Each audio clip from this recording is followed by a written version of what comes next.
Salutations, viewers. My name is Game Dame, and welcome back to another one of Game Dame Reacts.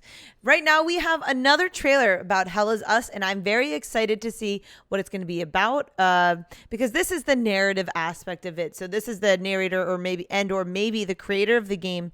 For what I'm assuming, is going to be talking more about the game overview in itself. So without further ado, in order for us to find out more, let's watch the official narrative game overview trailer for Hell Is Us.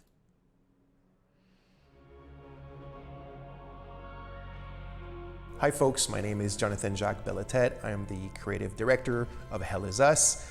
Today I'd like to take a bit of your time to talk about the three distinct narrative layers, but also how we created this game from scratch and the kind of like processes that brought us to its world, its gameplay, and these three narrative layers.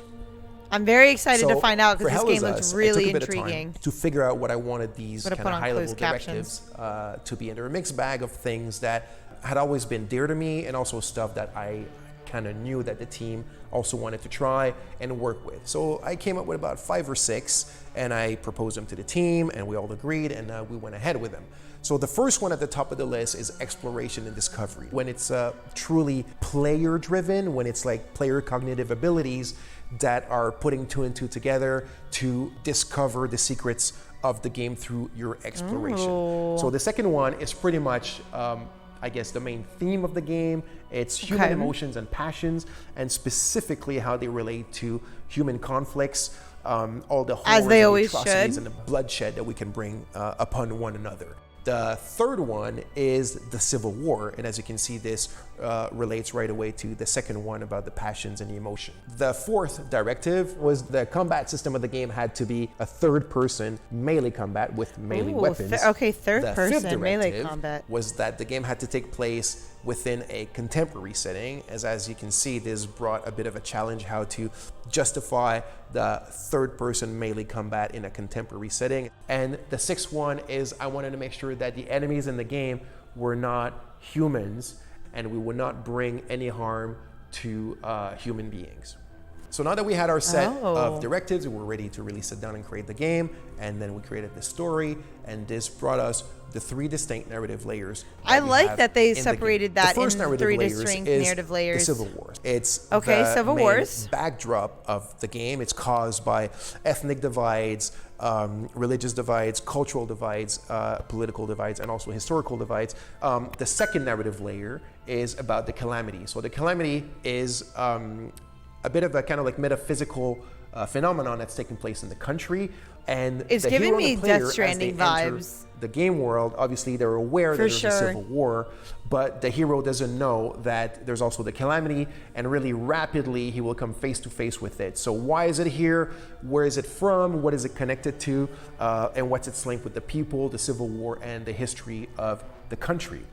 The third narrative layer is the family. So this is something that's really dear to me, and mostly when we look at it through the lens of conflicts, war, civil war, and whatnot, because families are often one of the first victims of conflicts, especially children. They usually are, especially children. Hero was actually born in the hermit state, but his parents smuggled him out when he was 5 years old. He's always wanted to come back because he's got questions, right? He wants to know, always who got they are, questions. Why did they abandon him, and also who is he, because he's missing that part of himself that your parents kind of provide you.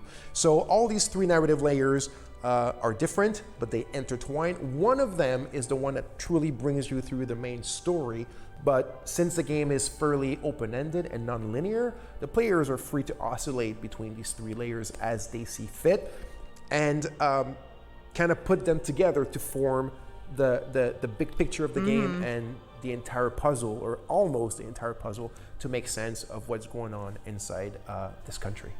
So in the near future, we'll talk a lot more about these things in a lot more details. This was it for now. I hope you enjoyed. Thank you for watching, and see you soon. I enjoyed it. I really like the 3 instances, the 3 narratives that they have and how they broke it down.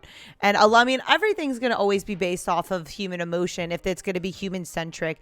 And I love how much it like speaks to like current times, because there is such a divide with like religious and like emotional standpoints, and this really gives me massive Death Stranding vibes with the look and feel that it's going with, but extremely creepy looking. I hate and love it. Like, I love this, but it freaks me out like a giant hole just in your body because I have slight trypophobia. So it just makes me a little uncomfy, and that's totally fine. It's cool. It's cool. It's cool. But it is going to be on Steam, Xbox Series X and S, and PS5, and on Epic Games as well.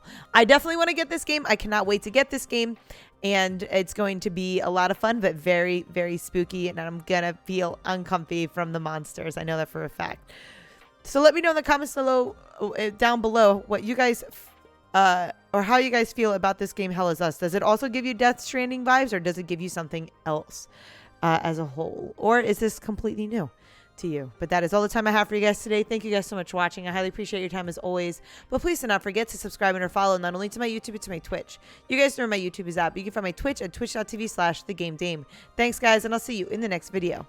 Bye-bye.